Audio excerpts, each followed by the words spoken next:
वेङ्कटनिवासाय श्रीनिवासाय मङ्गलम् लक्ष्मी सविभ्रमालोकसुभ्रूविभ्रमचक्षुषे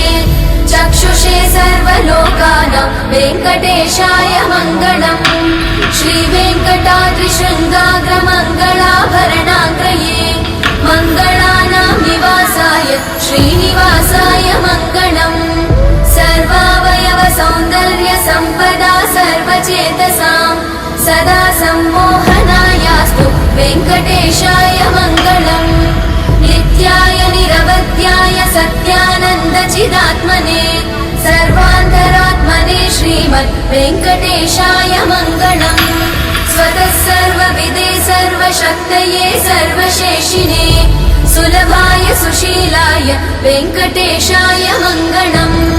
परस्मै ब्रह्मणे पूर्णकामाय परमात्मने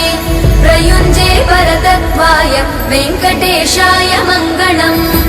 आकालतत्त्वमशान्तमात्मनामनुपश्यताम् अतृप्त्यमृतरूपाय वेङ्कटेशाय मङ्गलम् प्रायस्वचरणौ पुंसां शरण्यत्वेन पाणिना कृपया दिशते श्रीमद् वेङ्कटेशाय मङ्गलम् दयामृततरङ्गिण्यास्तरङ्गैरिव शीतलै अपाङ्गै सिञ्चते विश्वं वेङ्कटेशाय मङ्गलम्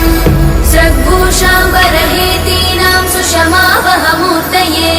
सर्वातिशमनायास्तु वेङ्कटेशाय मङ्गलम्